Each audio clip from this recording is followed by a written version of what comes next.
thing I noticed about these videos when I play them back is just how wrinkly my shirts get sometimes in the shoulders. Forgive me for my less than professional appearance. And Happy New Year. Happy 2014 to all of you watching. Appreciate you tuning into my channel continuously.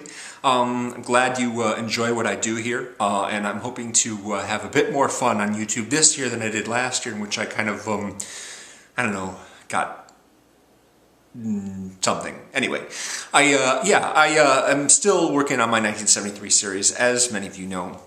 I've got a couple films left to see amongst the requests. That would be World on a Wire and Sex and Fury, a Japanese film.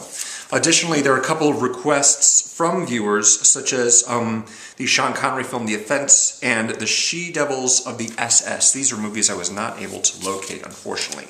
However, all the other movies that were requested of me to do for the 1973 series I have seen, and I'll be making videos on them, and hopefully they will all be up tomorrow, the 2nd of January.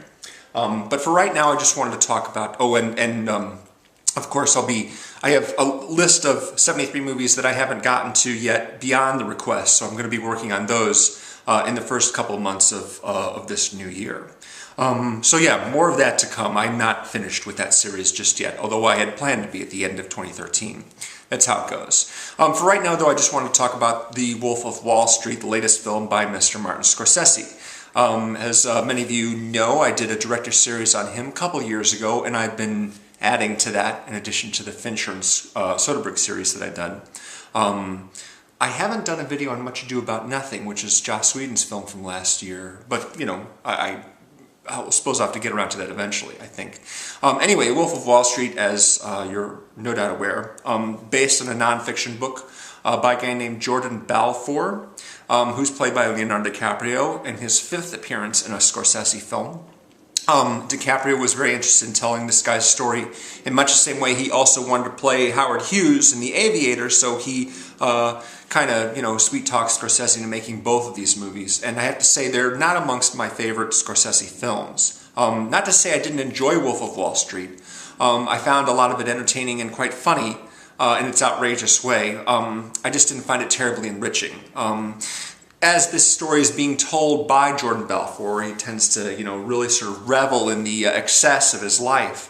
And I thought that it would have been better, more dramatically balanced maybe, to tell the story instead from the Jonah Hill character, from the perspective of the Jonah Hill character, just because he's, you know, he gets to know him, and his change is greater throughout the picture than Jordan's character. But of course, Jordan is the one who wrote the book. He's the one telling the story, so he is our point man into the thing. And this is somewhat regrettable because he doesn't seem to change all that much, even after he attains great wealth and then loses it, gets into legal trouble, finds himself not nearly as well off at the end as he was in the beginning. He really doesn't seem to have changed very much. His attitude, his attitude towards life really doesn't seem to have changed much at all.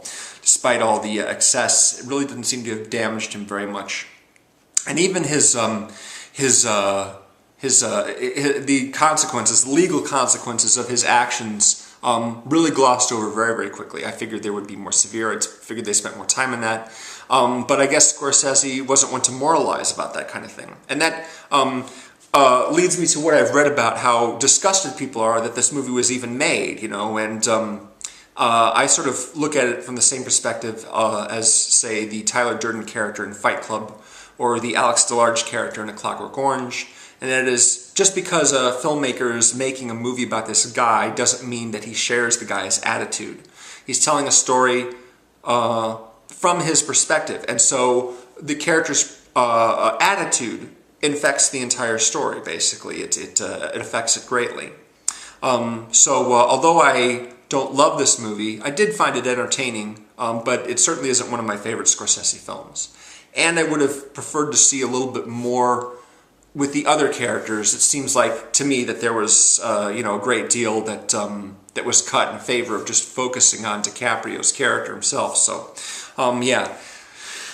It was all right. Yeah. Entertaining, yes, but not especially enriching or rewarding. So, That's really all I've got to say on that 3-hour mega piece. So thanks very much for watching. As always, we've got the Movie Reviewers 100. We'll be starting in the new year a week from tomorrow. No, excuse me. No. Actually, this Friday. Yes, this Friday will be the start of our... A week from tomorrow is when I post my video, of course. I go at the end of the week. But we start with our new theme weeks every Friday. Our first theme of the new year will be the late, great Peter O'Toole, who just passed away a few weeks ago. We're doing a tribute week to him. And then on through 52 weeks of actors, directors, genres, what have you. A new one each week, all throughout 2014. I hope you're looking forward to that. The link to that channel is below. Thanks very much for watching. See you again real soon. Bye.